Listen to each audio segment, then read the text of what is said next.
Here I am, climbing up, feeling great, getting love. Here I go, risk it all, be worth it now, and that's for sure. Watch me as I Rocketeer. Alright, episode 23 of Fight Talk Down Under is brought to you by CMBT Nutrition. Go to cmbt.com.au for all your protein powder, protein bars, pre-workout, all that good stuff.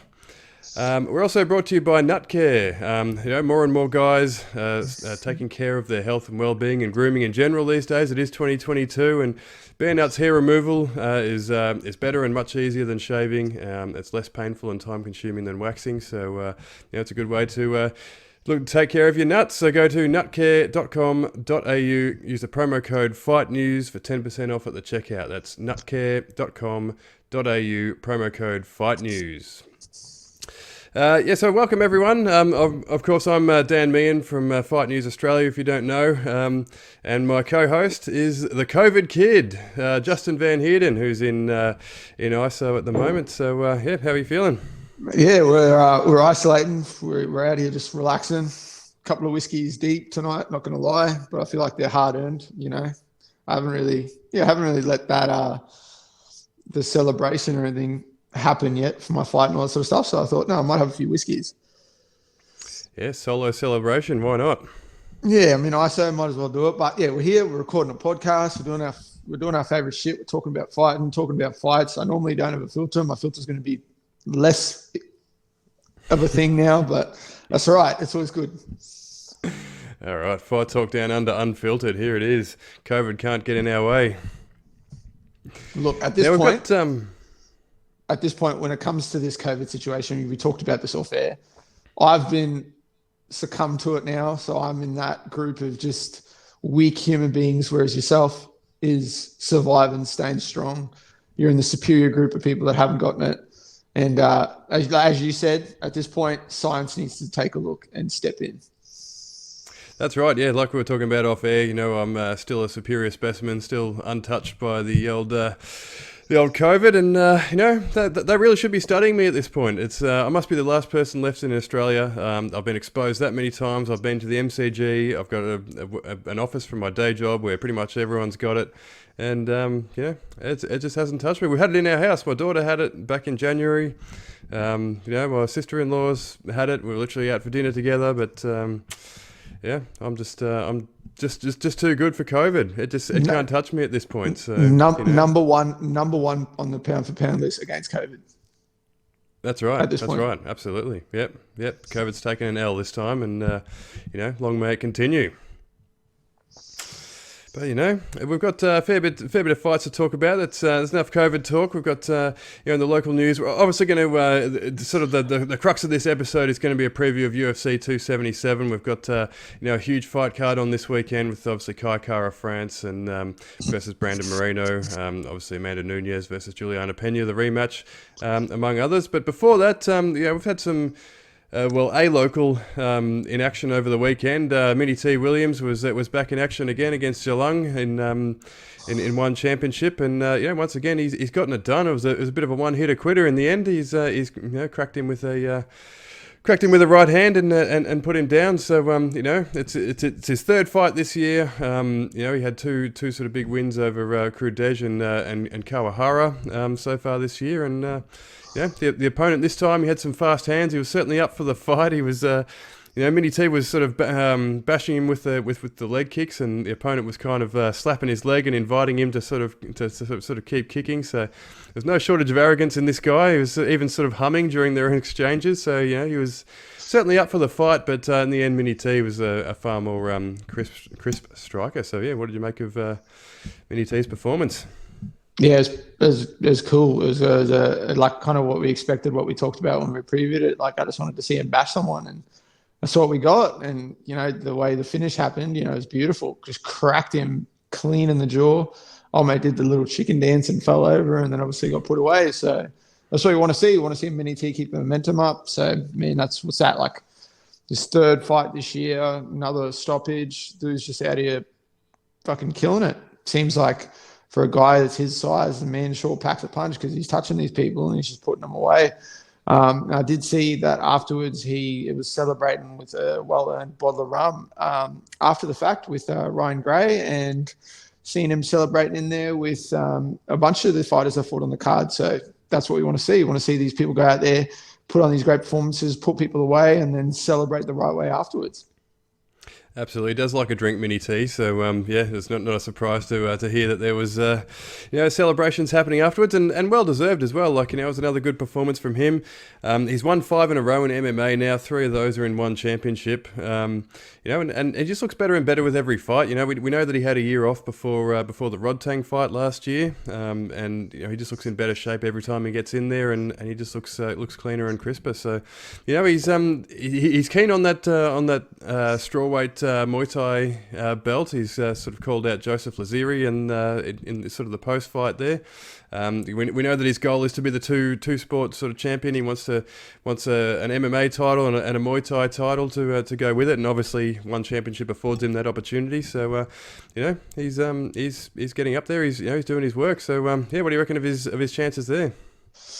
Yeah, obviously that's going to be a tough matchup. Obviously, it's not like he's just going to go out there and we'd want to see him go out there and just outclass the dude and just put him away early and just keep putting on a show like he has been. But obviously, different sort of format, different caliber of opponent. So I'm expecting that it's going to be, if that gets thrown together, it's going to be sort of a tough fight for him. But do I think he can get it done? 100%. Like I said, he seems to touch people, and when he touches them, he seems to put them away. So I just think that we're going to see much more of that, and especially in that capacity where you're not going to get double-legged when you are starting to put the kicks and the punches and that together and get that momentum like he has been. So I think that's going to, speak volumes, because it's different when if you're like primarily sort of fighting in MMA and you go to like boxing, like pure boxing, and you fight like a high level boxer. It's going to be,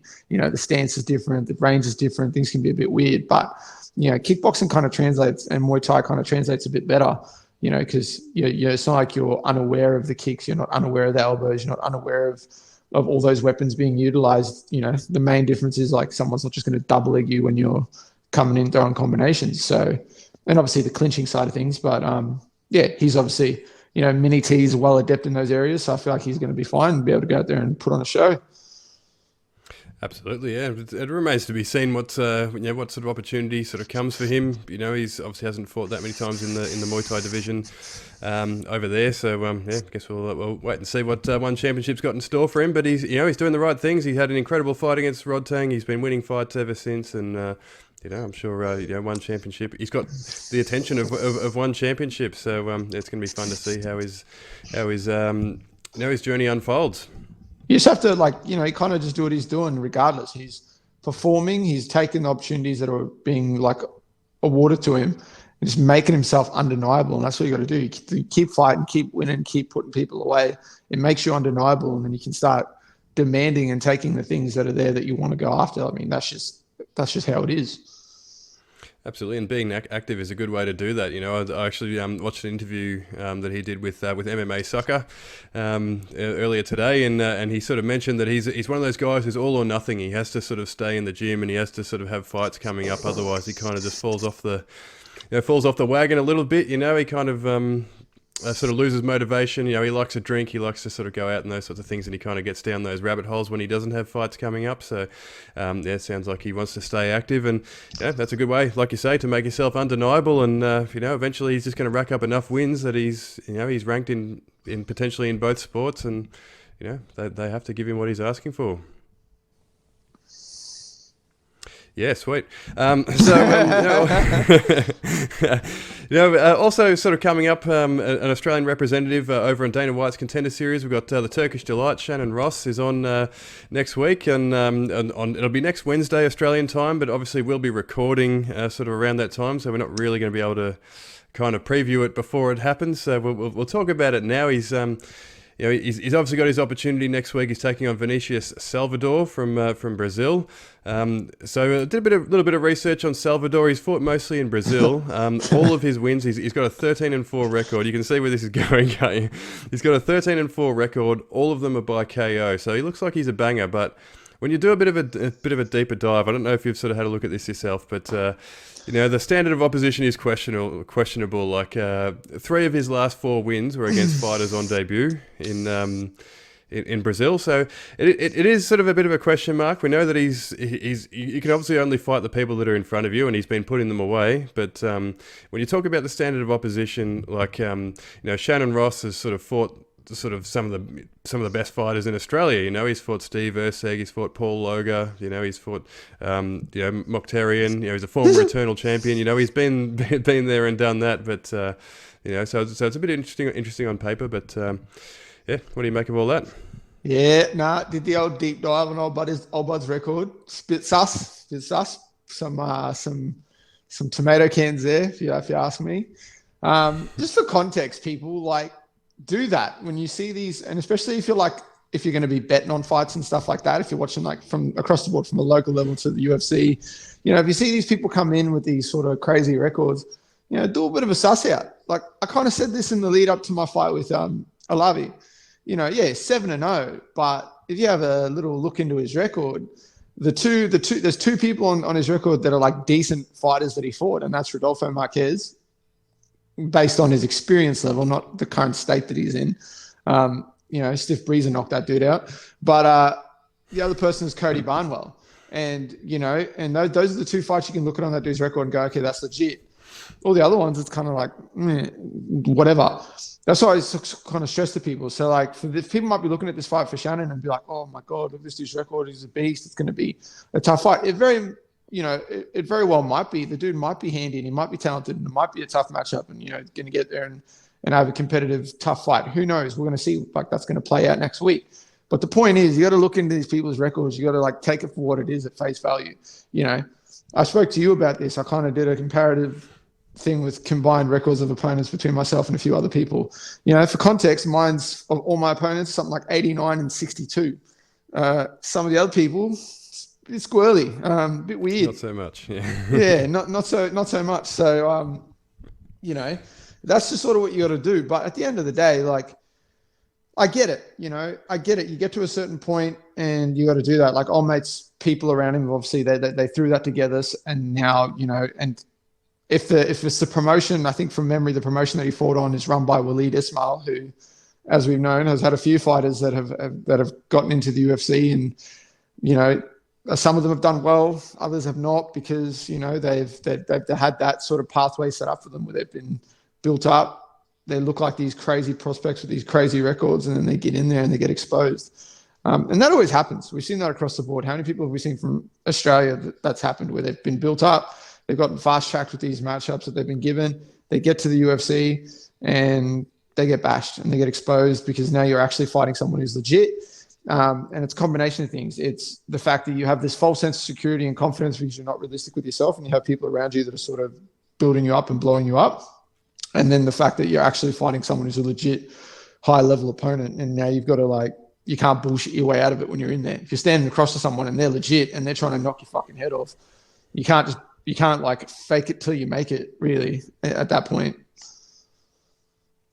Absolutely, yeah. And I guess like Dana White's Contender Series is kind of it's kind of about sort of unearthing some of these gems, and sometimes you might find some guys from the Brazilian countryside that have just bashing debuting fighters that are actually just waiting for their opportunity that are actually world class. But like you say, you got to do your research, because on paper the record looks a bit suspect. So we'll see how it plays out. It's probably a guy that sort of plays well into Shannon Ross's strengths. I would have thought, if he, it looks like he's a stand-up fighter just from what we can tell on on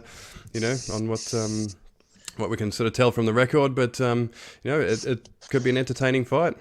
Well, regardless of how mate, what his sort of outcome of plan is or skill level sort of amounts to be, we're going to find that out. Like I said, it's going to get exposed regardless. But I know Shannon's been doing a fuckload of his camp, or most of his camp, with my old coach at Southside MMA, Paul Stolier. So he's like, he's going to be coming in, prepared for whatever Olmo's going to throw at him. And, especially when we come to, we talk about the grappling and the wrestling and the cage work and that, he's going to be, quite prepared and adept to utilize those sort of, areas to get a win and kind of grind this dude out if need be. he's sharing the mats with some talented people, and that's something there's emphasis on. It's no secret that, Pasha being from the Ukraine, wrestling, grappling, those sort of things are, quite high on the old priority list. But, Shannon can strike too. Let's not get it twisted. The dude's a complete mixed martial artist. But for sure in those areas, I feel like he's going to be able to, find some openings and be able to put a bad beating on this dude if it goes there. Absolutely, and we'll see how it plays out, and we'll recap that one. Obviously, next week's episode is going to be recorded before the fight takes place, so we'll be taking care of it on the week after, which will be episode 25. So 25. We'll stay tuned to episode 25 to see how Shannon Ross gets on, and obviously tune into UFC Fight Pass on Wednesday morning as well to catch the fight if you're around. Now, one thing. I was actually going to talk about this off air, but has anyone heard from Steve Erceg? Do we know what happened with Steve Erceg? Did you do any digging?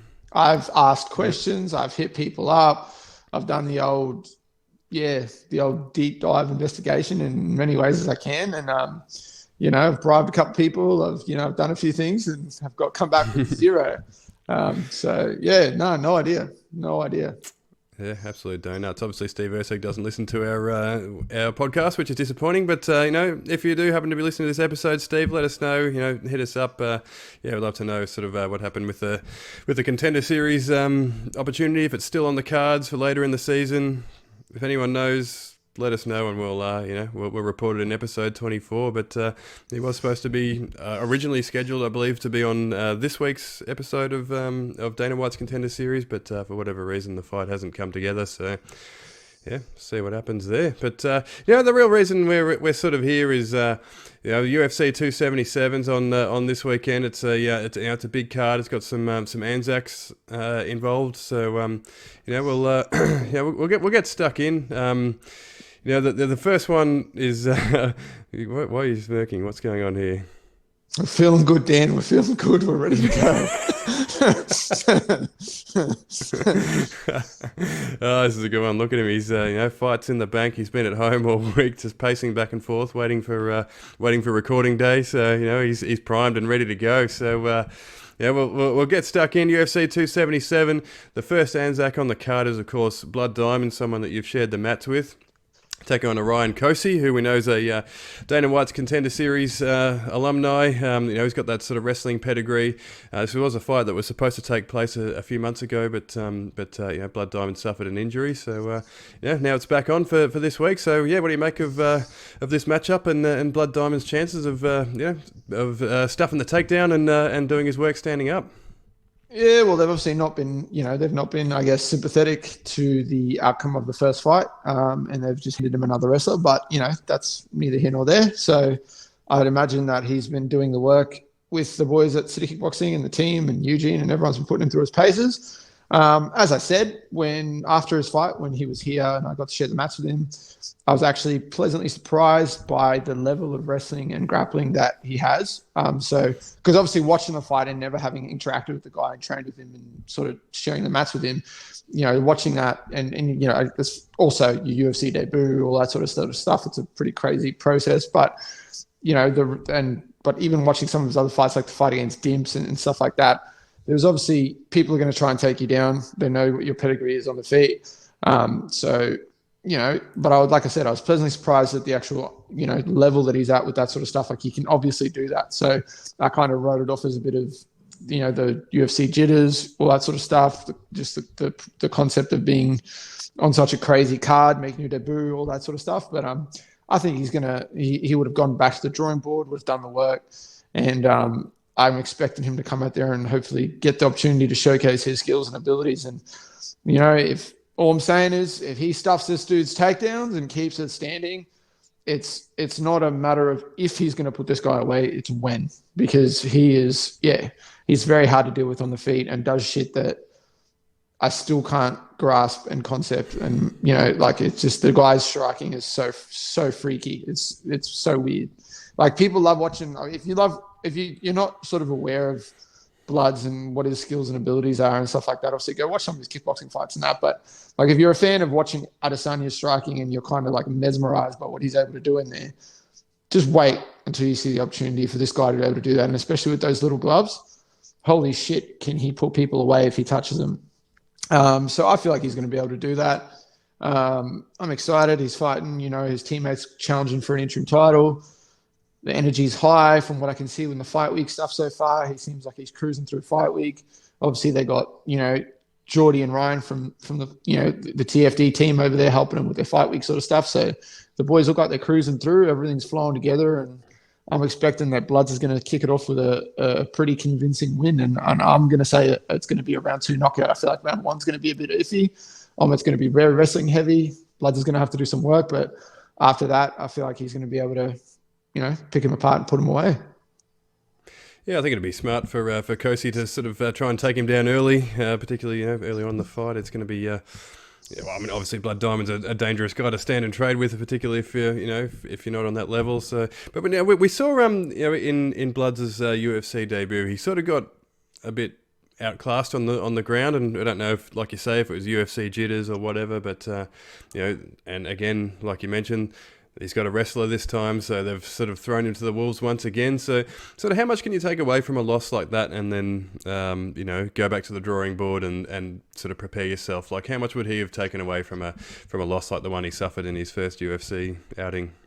Look, you're going to hear people always say, like, you either win or you learn, and for the most part, that's true. But when it comes to a fight like that, and that's why I'm going to give him the benefit of the doubt and say that it was just the situation, the nerves, the build-up of it all, because watching that fight, how it went down, you can't really take much out of it. It's not like you can sit there and identify and be like, okay, well, this is what I need to improve on. Like, the whole thing was a kind of throw it away type deal. So, I'm sure he's training all areas and doing it quite frequently, and doing it in a way that he's sort of immersing himself into it, because, you can't be fighting in the UFC if you're not going to do that. Like, you got to do that. So I have no doubt that he is. But from a performance like that, I don't think there was much to take out of it. I think it was just like, all right, pick yourself up, dust yourself off, get back in the gym, get another fight, and then just kind of go, okay, I'm actually going to showcase my abilities this time, and I'm going to do whatever I can to go out there and get this win. Because that's sort of the thing. I think people put so much pressure on themselves, especially when it comes to making the UFC debut and all that sort of shit. Like, people put so much stock into that. They go, everyone's like, I want to get in the UFC. And then they put so much stock into making their debut that they kind of just hype it up to such a point where they're putting like championship level pressure on themselves, and you're not even fighting for a fucking world title. So it's like, you don't need to do that. At the end of the day, like, obviously, it's a big deal, and it's something to soak in, and it's crazy, and you're only going to have your debut. You only get one UFC debut, but you only get to do that once for the first time ever. So I can see that in some point, but I feel like that catches out a lot of people. And it obviously caught him out, but I feel like this time around he's going to be able to go out there and get this first win, and then we're going to see him sort of just go from strength to strength. Obviously, the division he's in, moving forward, there's going to be a lot more wrestlers that he's going to have to deal with. So I'd imagine it's going to be something where the emphasis is always going to be, because, like, at the end of the day, the dude can fight. Like, if he gets in shape, he can fight. And, his striking is so good. So he's one of those people where you can almost just put all the emphasis on the keeping the fight standing, or just working the wrestling, working the grappling, doing that sort of stuff, because it's not like it's going to take away from his striking ability. Like, that's going to be like walking to him. That's always going to be in his back pocket, so it's going to be interesting to see how it all comes together for this second fight. Absolutely. And also supposed to be on the card was Justin Tafa this week, but it looks like he's pulled out for undisclosed reasons a couple of weeks ago, and I wasn't able to get to the bottom of it. This has obviously had a fantastic journalistic week this week, because I wasn't able to get an answer on it. So I don't know if you've sort of heard anything on what the situation was with Justin Tafa and what's going on there. No, not a peep. I was surprised by that when I saw that he wasn't fighting. I was a bit confused, but I do know that he's, from what I can see and what I've been seeing, I think he's in Thailand at the moment. And it looks like he's training, because I did see that he my good buddy Trent Gurdon put up a few things with him. Where he was hanging out with him and stuff like that in Thailand. So it looks like he's training. So I don't know, maybe, yeah, that makes it a bit confusing because he's in Thailand and stuff like that. But who knows if it's an injury or if it's something else, who knows? But it's a bit weird. Bit weird. Don't have any answers. Bit confused. It is a strange one. Maybe it was just a visa issue. We've seen that before with fighters from that stable. Look, let me just fill people in on this whole visa situation thing and just clarify a few things. So when you go to America, especially, getting a visa and that, for the most part, if you're based somewhere like Australia, New Zealand, place like that, it's a lot easier than if you're from other countries. But no matter where you're from, if you have a past, that makes it a bit hard. And I don't know Justin Tough personally. I don't know his life story. I don't know his background. But if I was a betting man and it is a visa issue, I can almost guarantee it's because he has an assault charge on his record somewhere. So that kind of would be a lot of the time. It's for something like shit like that is why people have visa issues.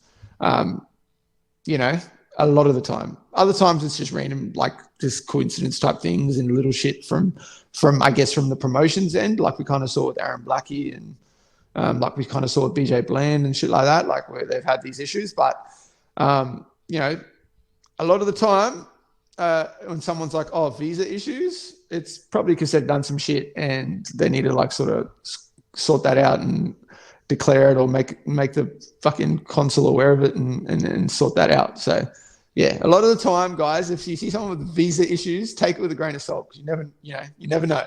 You never know, and we certainly don't know for sure what the situation is with Justin Tuffer, and it might just be it might just have been a timing thing. I know that there are some guys that have had issues with with the consulate, I think, or with the American embassies or whatever. I don't know if it's I don't know if they just need to put it in earlier or I'm not sure exactly how it works. But we have seen a bunch of fighters from that same stable have had visa issues. So I don't know if they're just not putting in applying for visas at the right time.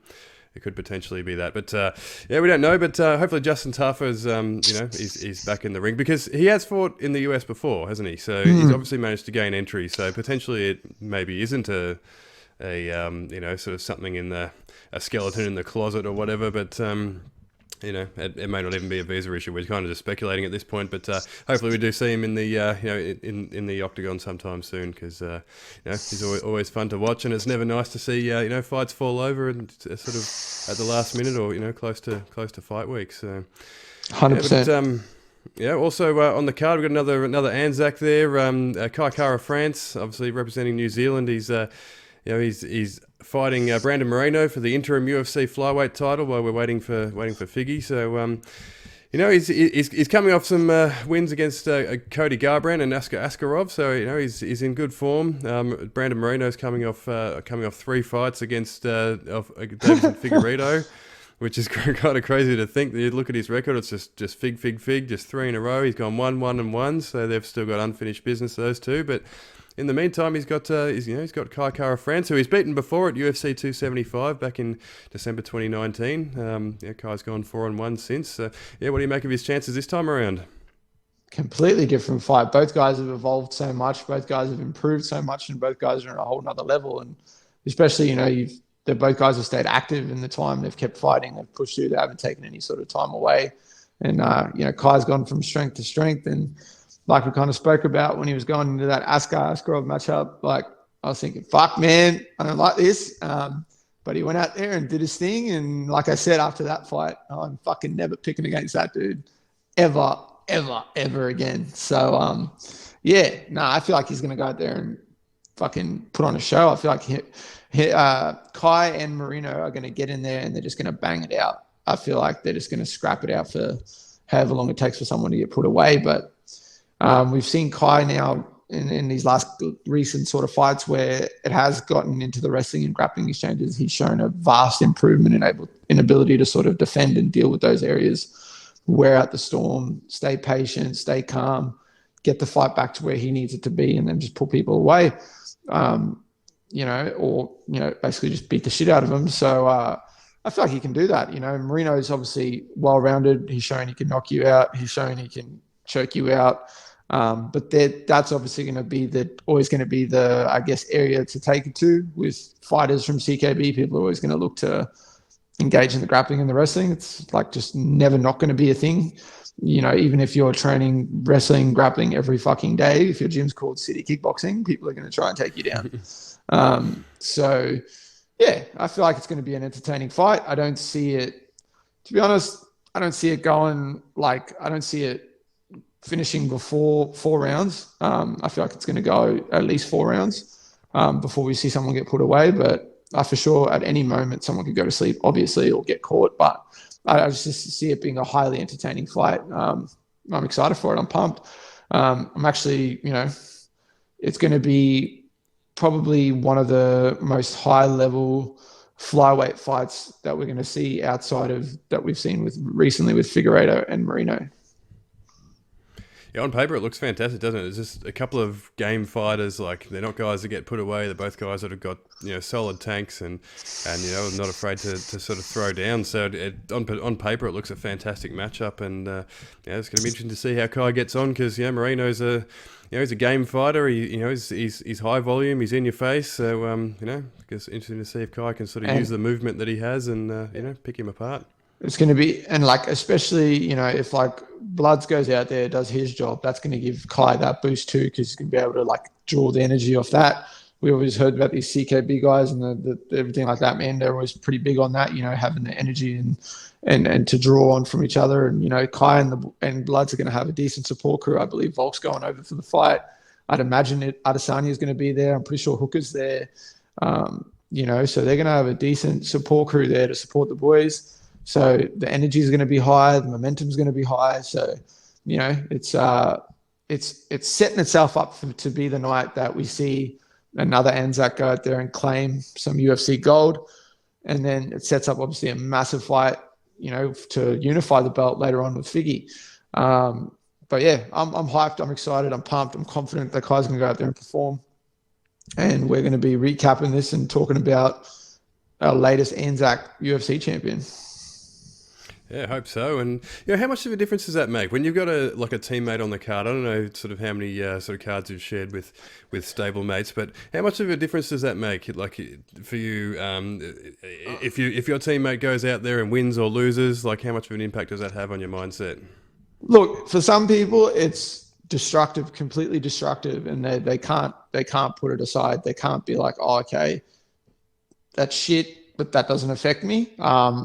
I don't have that problem. I've fought on a card with multiple teammates. I fought on a card one time with, I think, 8 of my teammates, and 7 of them lost, 1 of them won, and then I still had to go out there and perform. And you can't get hung up on that. And Izzy kind of spoke on that. It's regardless if someone wins or loses, once that's done, you kind of just have to put that off. I'll deal with that later on. I'll address that later on. No matter what the situation is, whether they won, lost, draw, it doesn't matter. I got to do my job. I just got to be focused on what I got to do. But in saying that, that's something that I guess you're either just innately going to have, and people, or something that you got to sort of get to eventually and start, making part of your routine, that you can't let those other things affect you, especially when you're in a position like Kai is, where you're fighting for an interim world title. You can't let shit like outside things affect you, whether Bloods wins or loses. That's what I mean. It's much easier to process and put aside a win than it would be a loss, but at the same time, it's more, I guess, crucial that if you, say for God forbid Bloods loses, you got to be able to go, definitely need to not worry about that. I got to go out there and do my job. But and at the same time, there's the other flip side of the coin. If he wins and wins in a spectacular way, especially, you can't allow yourself to get too worked up from that. You can't allow yourself to be to get sucked into that too much. You still just got to stay focused on what you got to do and, go through your normal routine. If you can walk out to a fight and it feels like you're just about to have a round at a sparring session like you would in the gym, I feel like that's optimal. That's perfect. You know, if you can do that, then you're going to go out there and perform, and things are just going to come together. But like, it's a fine line, and for some people, it's easier to navigate than others. Yeah, I guess they have a like a tight knit group at City Kickboxing, but at the end of the day, it's still an individual sport, isn't it? So you've still got to go out there and focus on yourself and be your own sort of be your own athlete, I guess. And yeah, it's easier for some than others, like you say. Yeah, 100%. Like, I mean, you gotta like at a certain point, your teammates, your coaches, everything that all just kind of fades away, and there's going you could get put in a situation where it's like you just got to do it. You just got to perform. You just got to rely on yourself. You just got to dig deep. And I like to use the example, Adesanya when he fought Calvin Gastelum, going out for that 5th round, like ain't nobody else matter at that point. Your coaches, your teammates, nobody. That's all just about what's in there and digging deep and just performing and relying on yourself and just self-belief. So, and especially in title fights, that shit comes out more often than not. So I feel like, yeah, he's certainly someone that has the ability to do that. So I feel like he's going to be able to. Yeah, absolutely. And speaking of title fights, the main event, we may as well cover that one off. It's the UFC Women's Bantamweight Champion Juliana Pena is defending her title. Obviously, Amanda Nunes, longtime champion, gets her immediate rematch. She shocked the world. She stopped Amanda Nunes in the in the first fight. So what do you reckon? Can will lightning strike twice? Look, I'm going to give her the sort of respect that she's earned, I guess, by winning the belt and being a champion, and think that, yep, it's certainly possible that she can do it. She can go out there and just perform again. Part of me, has got to take it for what it is. We've seen Amanda be dominant for so long, and then, she kind of looks like she had a bit of an off night and then obviously loses, but still she lost, she got beat, all that shit aside. But, I'm expecting that they're both going to come in in the best shape they're in, the best mindset that they're in, and, both ready to sort of go out there and die to try and win, because that's what we want to see. I want to see them go out there and scrap it out and give us like a continued sort of pace and performance of what we saw in the first fight. Like they come out, just started swinging, like they were just scrapping really, and Pena just walked her down and was just more than willing to trade with her. And then obviously once it hit the mat, she kind of got the choke in with no hooks, and Amanda kind of just was like, all right, I'm done. So, are we going to see history repeat itself? Are we going to see her, be able to put Amanda away again? It's certainly possible. Do I think that that's going to happen? Probably not. I feel like it's going to be a different fight this time, and I feel like it's going to be probably if the way I see it sort of playing out, I feel like this is going to go to a decision. I feel like it's going to be a gritty sort of fight. I feel like both girls are going to cop some damage. Both girls are going to have to dig deep, but it's ultimately just going to come down to who can play that chess match at a, I guess, slower pace in terms of getting the opponent to the spot where they need them to be at a later point in the fight to be able to find the success that they need to find to be able to get the win. I don't see this being like a quick night in the office for either girl. Yeah, it's probably, it could certainly play out that way. I mean, I kind of agree with you. I think, if Amanda Nunes is in shape and sort of, I guess, switched on mentally, then I think she's still the best in the world. I don't think really there's too many out there that can really challenge her. So I guess that's the question. If she's in shape, if she's ready to go, if she's found that mojo that was apparently missing last time around, then I think she gets it done as well. But Juliana Pena, she came in there, she was focused and she got it done last time. So it's hard to bet against her. But if I was a betting man, it'd be Amanda Nunes for me. Yeah, I mean, it's hard to bet against her even now. Like even after that last fight, that loss, I'm probably if I was to bet on this fight, which I probably will be, I'm probably going to bet with Amanda. I'm going to stick with with my confidence in the fact that she's going to come in ready to go and be able to go out there and perform. It's going to make it a completely different fight. Absolutely, yeah. And I rewatched her fight with Cyborg earlier today. So with that fresh in my mind, it's hard to pick against her because that was an unbelievable performance. Yeah, that was brutal finish too. So, I feel like if Amanda comes in, she's on, she's ready, she's firing. She's got the power to put people away and hurt people. So I feel like, if the first couple of exchanges are going to kind of set the pace and set the tone for the fight. And, we're either it's going to start playing out very early on the way I sort of see it going, or Amanda's going to hit her a few times and we're going to see Juliana not be on board, not like it. And we're going to be able to tell whether it's going to be just, whether Amanda's back to being Amanda Nunes or not. Yeah, absolutely. Yeah, it'll certainly, the signs will be there early on, I think. But it's gonna be a fun one to watch play out. But we got a couple of fan questions this week. We're gonna try and squeeze two in. So the first one comes from Luke Trahair, who's from he's a writer at Eternal, I think, and he might have a podcast or might have his own little blog or something, which I've forgotten the name of. So I'll have to try and dig that up unless you've got it handy. Nah, I've dealt with him in the capacity for the Eternal sort of stuff. So I know he does that. He's for sure doing the articles and stuff like that for Eternal. Super nice dude too. Luke's a super nice dude. There you go. Yeah, I'll have to find out what his other little side hustle is, and we'll give it a plug next week. But Luke asks, what are your thoughts on open scoring? This has obviously been a hot topic in recent months, with especially with some of the judging decisions we've seen. Especially, it seems like in recent times we've seen some it's shocking judging has been a thing that's always going to be part of the sport and always has been. But fuck, man, like recently it seems like we've seen some shockers. So open scoring. Do I think it's going to change that or be for the better? More than likely, but are things still going to be squirrely and end up in a weird way? Probably. Because at the end of the day, like open scoring seems like a cool idea. You're gonna know what's up as the fight's going, but at the same time, is that gonna be at a detriment to the people fighting? It could be. If they're aware of that, that's the kind of shit where we could we could see fighters kind of start doing the smart thing, staying safe, and then we're going to see, then are people going to turn around and be like, well, we don't want to watch fights like this. Is that going to affect the casual viewership of the sport? Potentially.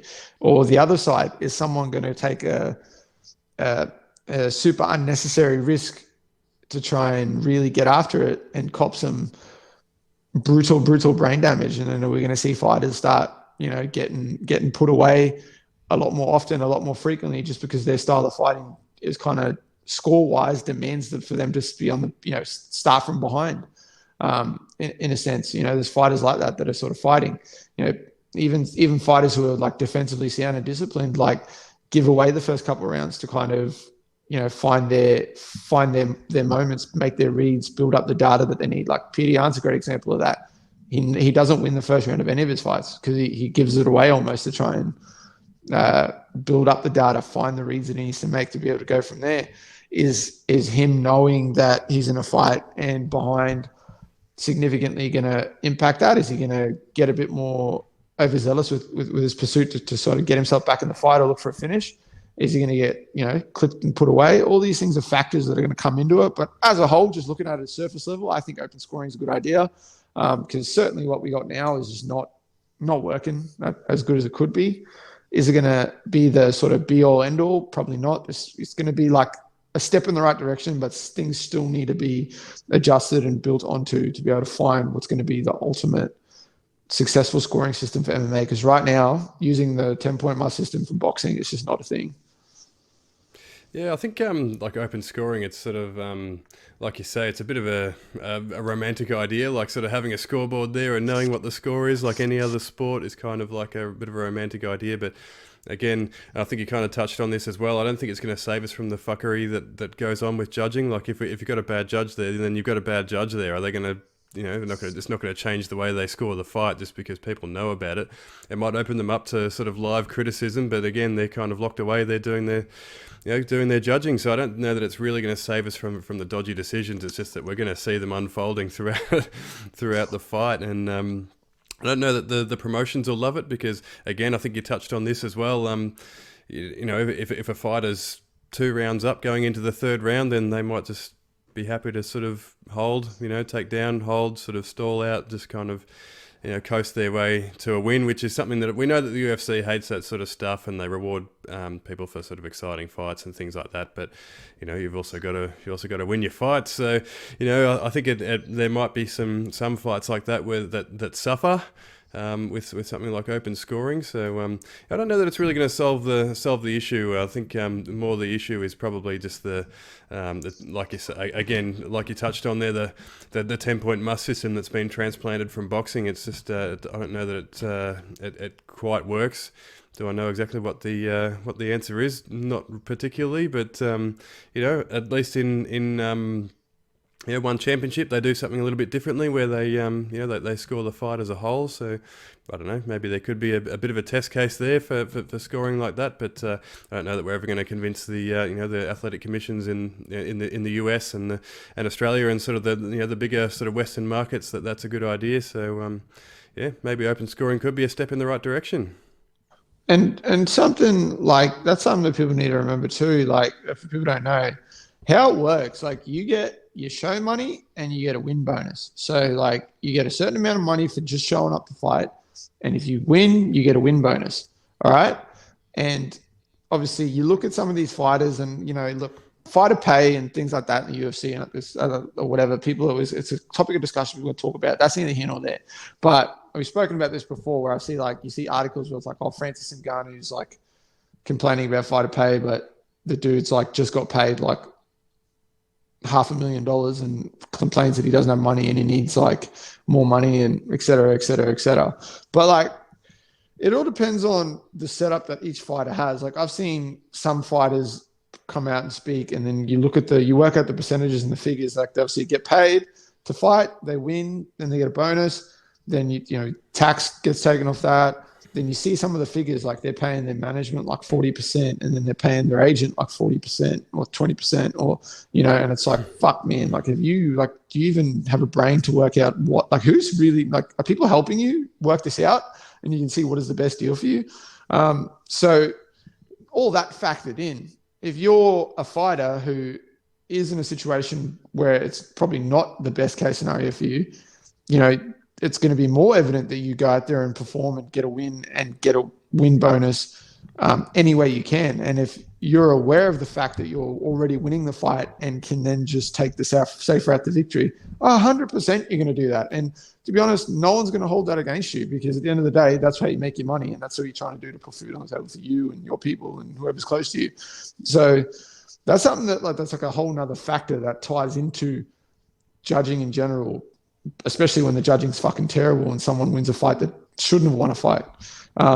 These are all factors that sort of go hand in hand. So it's not going to be just people will say, they should fix the judging issue. It's not that easy.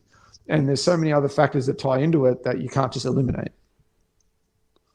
Absolutely, yeah. There's just so many, and I think that's why it's so difficult to solve this issue, because MMA is just, it's a sport with so many variables. There's so many sort of different kind of aspects in mixed martial arts, between striking and grappling, kind of two completely different disciplines that are sort of molded into one sport. So how it's sort of scored properly is it's just something that's kind of difficult to solve. And a lot of the judges, particularly like in the US commissions, are sort of boxing judges really. So it's kind of and it's a boxing-based scoring system, so it's kind of obviously there's transferable skills in boxing, and as such there probably should be in the athletic commissions and the way it's sort of judged and refereed and that sort of thing. But it needs its own sort of unique rule set, because at the moment there's just so many dodgy decisions, and it's just it's a sport where you can't rely on the judges, and I guess you can't really in boxing either, but particularly in MMA, you just can't rely on the judges to make the right call. So, and it's a bit sad. 100%. It's gonna be one of those things that I think we're not really ever going to see a change in, and if we do, it won't be for like a long time. Yeah, I don't know what it's going to take really, just for something to change, because it's like it's a big change to make, and it's going to take sort of mass adoption, right? Like all the commissions across the unified rules of MMA are going to have to sort of be amended, and all of the commissions are going to have to adopt it for it to really be practical. Otherwise, the UFC is going to be running events in different states in the US, and they're going to be scored completely differently. They're going to be under completely different rule sets in different states, which is just going to be chaos. Like, people aren't going to know what they're watching week to week. So it's something that would be a big amendment to make, and it's something that would have to be adopted by everyone. So it's hard to see how it gets over the line. Yeah, no, and we've already seen that a little bit with even just them doing the new unified rules in certain parts and not in others. So, and then you're seeing fighters have performances where someone gets clipped and dropped, and under the new unified rules, that's a 10-8 round. But in another commission, it's not. It's just, it sort of depends on how the rest of it plays out. And then, that's already sort of a trip there in itself. You kind of you don't know what to expect. And then it makes it hard to understand, because last week you watched an event in one place and someone clipped someone and put them down, and it was a 10-8 round, and they won a pretty unanimous decision quite convincingly. And then you see another fight where someone drops someone, and Josh Kulabau's fight for example, drop an old mate and then having a judge give the other guy the round, shit like that still happens. Whereas if it's real weird. It's a real fucking shitty part of the sport that needs to be amended, but I don't think it's going to be anytime soon. Yeah, but the debate's kind of fun though. Like in MMA, there's always just wide-ranging opinions on how fights should be scored. Everyone, so many people will score the same fight just so differently. It's kind of it's a fascinating discussion, but it is frustrating when that sort of difference happens among the professional judges. So hopefully something gets sorted out over time, and I guess that's part of the evolution of the sport as well. Hopefully that is a part of the journey moving forward. Yeah, I'm excited to see how it pans out as it goes, and where we're going to be 10 years from now or something like that. But yeah, for the most part, it's looking like it's going to be, much more of the same. Yeah, absolutely in the near future. But we've got another question as well from _ Lima Kid on Instagram. I don't know if you got the if you got his real name.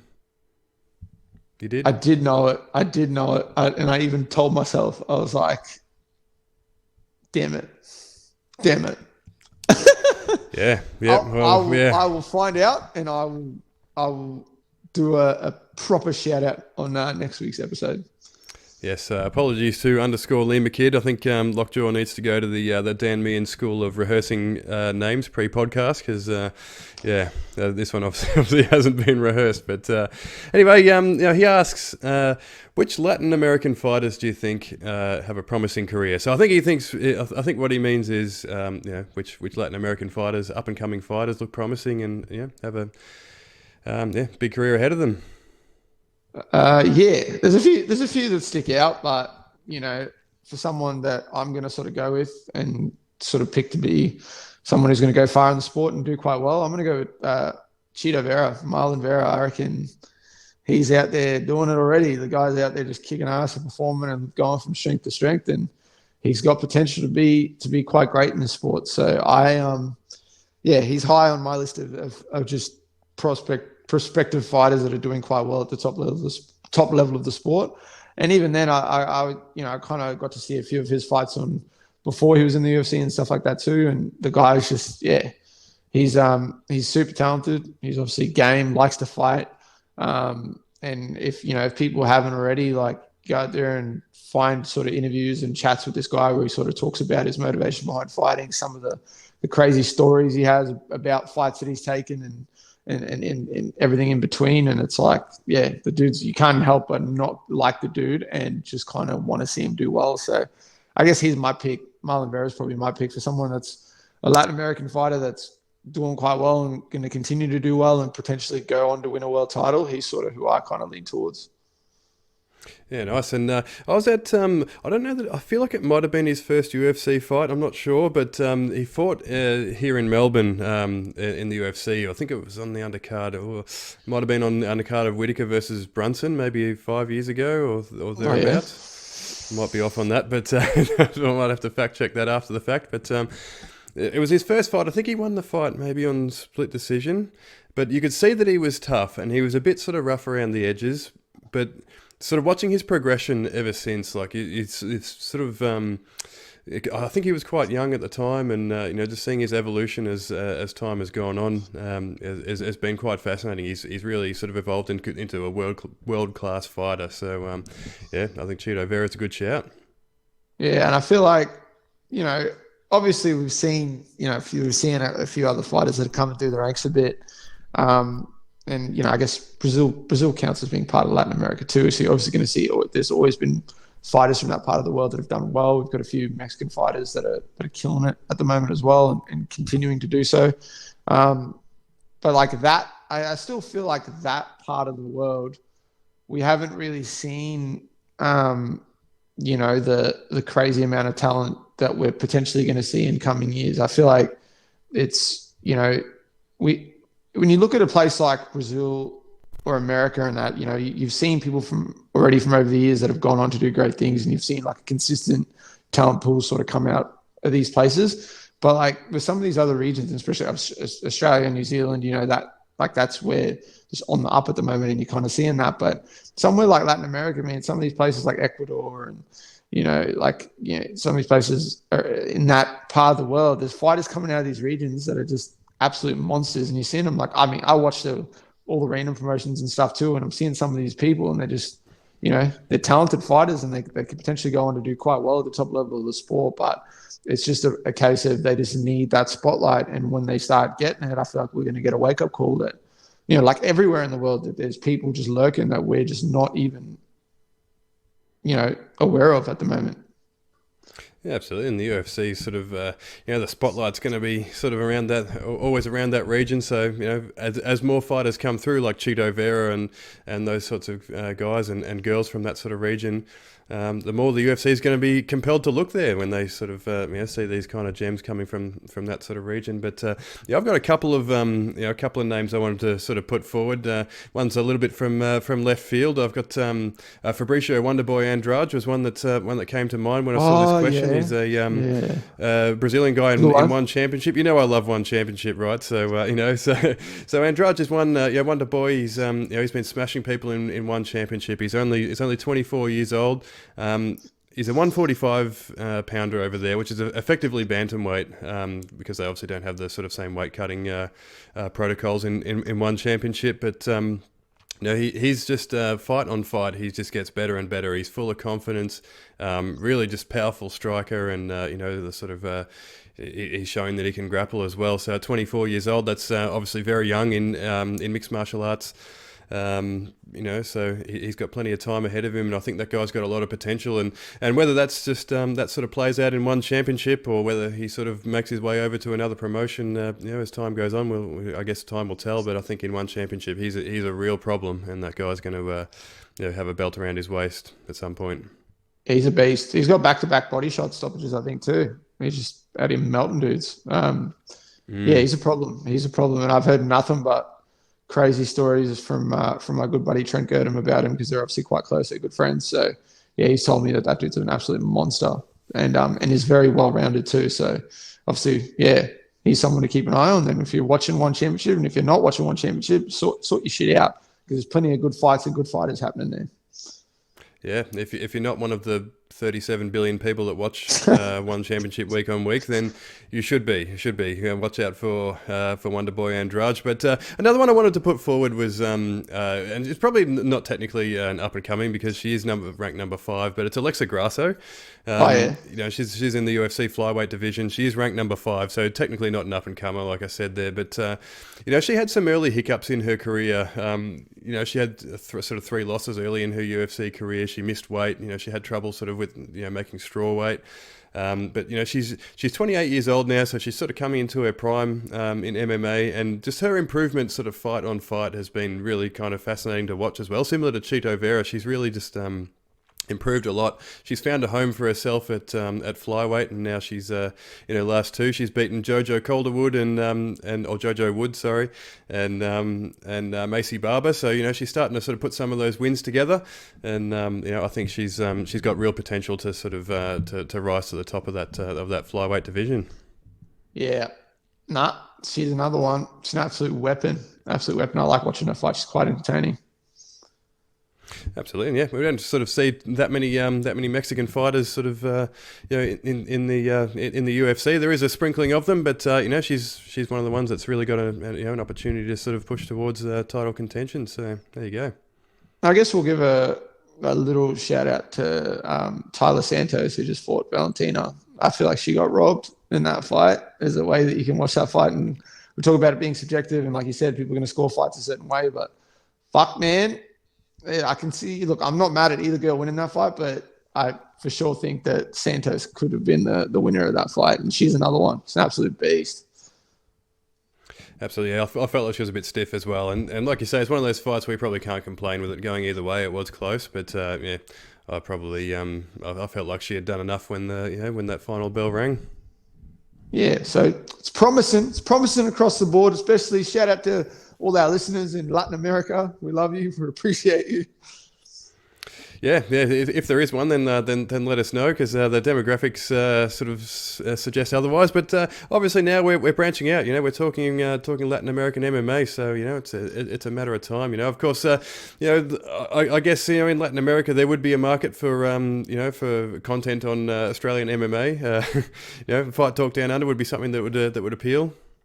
100%. Honestly, it doesn't matter where you are. If you're not listening to Fight Talk Down Under, fucking sort your life out.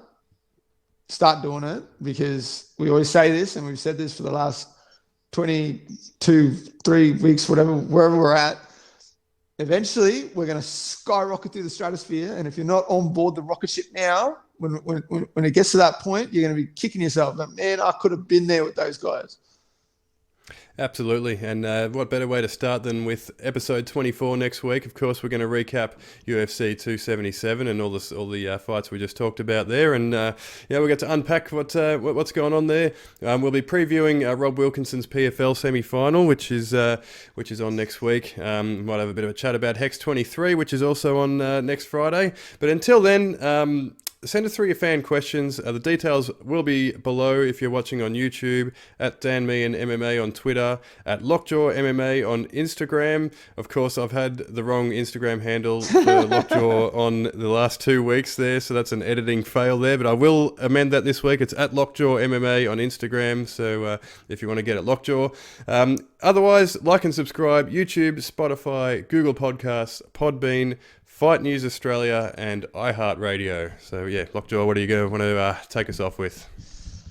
I'm obviously excited for what's ahead. Like, even regionally, in the regional scene, there's a few fights coming together. I've seen a few fight announcements that have been dropped recently for a bunch of different promotions. Obviously, we're going to address these all as they come up on future episodes. But fuck, man, there's some shit happening in the regional sort of circuit. There's some interesting matchups being put together.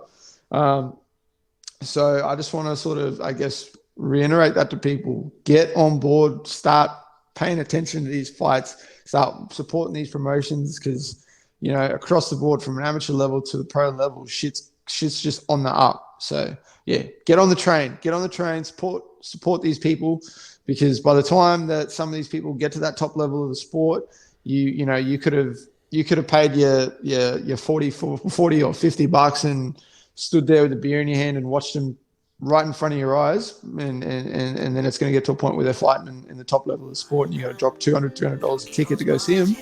You don't want to be doing that. I gotta watch it. You never know what might stop you. Here I am, climbing up.